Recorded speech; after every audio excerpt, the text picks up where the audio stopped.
नमस्कार साथियों, मैं कृष्णा राष्ट्रवादी। इस समय मध्य प्रदेश में जो ओबीसी महासभा की सत्याग्रह पद यात्रा है वो दमोह में पहुंच चुकी है। इस समय आप देख रहे होंगे कि दमोह से आगे वो सागर और कटनी और रह गया है। इसके बाद में वो सागर में उसका समापन होगा और देख रहे होंगे कि तमाम जयकारों के बीच में कि ओबीसी आरक्षण लागू करो, जातिगत जनगणना लागू करो, मंडल कमीशन की अनुशंसाएं लागू करो, पिछड़ों और दलितों को अधिकार दो, तमाम नारे जो हैं वो लगातार सड़कों पर लग रहे हैं। उस समय मध्य प्रदेश में एक बदलाव का एक जो माहौल है वो बनता जा रहा है। लेकिन साथियों, आज मैं इस वीडियो को फिर से क्यों बना रहा हूं 2 दिन बाद, और क्यों बनाने की आवश्यकता पड़ी, आप देखेंगे कि कुछ चीजें हैं जो पीछे छूट रही है। आप पहले इन तस्वीरों में देखिए कि लगातार इनमें लिखा हुआ है कि पिछड़ों को मध्य प्रदेश में 68% आरक्षण मिलना चाहिए, मंडल कमीशन की अनुशंसाएं लागू होनी चाहिए। तो मैं आपसे पूछना चाहता हूं, आज मैं आपसे सवाल करना चाहता हूं सिर्फ, और इन सवालों को लेकर के ही मैं आपके पास आया हूं कि सबसे पहले क्या आपको लगता है कि देश में पिछड़ों को उनका हक अधिकार मिलेगा? पहला सवाल, क्या लगता है आपको? क्या मंडल कमीशन की जो अनुशंसाएं हैं वो लागू होंगी? जो 40 अनुशंसाओं में से 2 जो शिक्षा और रोजगार में अनुशंसा लागू हो चुकी हैं, उनके अलावा 38 ऐसी अनुशंसाएं हैं जो अभी तक लागू नहीं हुई है, और उनको लेकर के सड़कों पर समय समय पर ओबीसी समाज आगे आता रहा है। तमाम मंडल यात्रा भी चल रही है, लोग आवाज भी उठा रहे हैं। ओबीसी समाज में एक कुलबुलाहट है उनको लेकर के। लेकिन क्या आपको लगता है कि पिछड़ों को उनका अधिकार मिलेगा?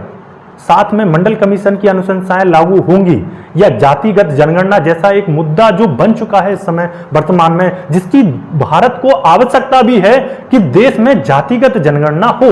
लेकिन क्या आपको लगता है कि जातिगत जनगणना हो पाएगी? क्या वो जो देश के हुक्मरान हैं क्या जातिगत जनगणना को होने देंगे? सवाल ये बनते हैं। क्या आदिवासी को उसका हक और सम्मान से जीने का अधिकार मिलेगा? क्या आपने अभी जो वीडियो देखा होगा आपने मध्य प्रदेश में किस तरीके से प्रवेश शुक्ला जैसे व्यक्ति, ना जाने कितने शुक्ला हैं जो लगातार आदिवासी लोगों पर उनको प्रताड़ित करते हैं, उनके सर पर मूतते हैं। तो क्या ये बंद होगा? क्या ऐसी समाज का जो दोहन और दलित समाज का जो होता आया है शोषण, क्या वो कभी रुकेगा? और इन सब के बीच में जो पिछड़ा समाज है, कहीं ना कहीं ये मध्यम जो समाज, जो पिछड़ा समाज है, जिसके हक अधिकारों को लगातार छीना जा रहा है, क्या ये रुकेगा? तो कई ऐसे सवाल हैं। इस फोटो में आप देखें कि लगातार आप देख रहे होंगे कि इनमें के पिछड़ा वर्ग, जनजाति, जो अनुसूचित जनजाति है वो भी उसका साथ देख रही हैं। लेकिन इन वीडियो में आप देख रहे होंगे कि ज्यादातर जो पिछड़ा समाज के लोग हैं वही दिखाई दे रहे हैं। लेकिन पिछड़ों में भी 3743 जातियां हैं।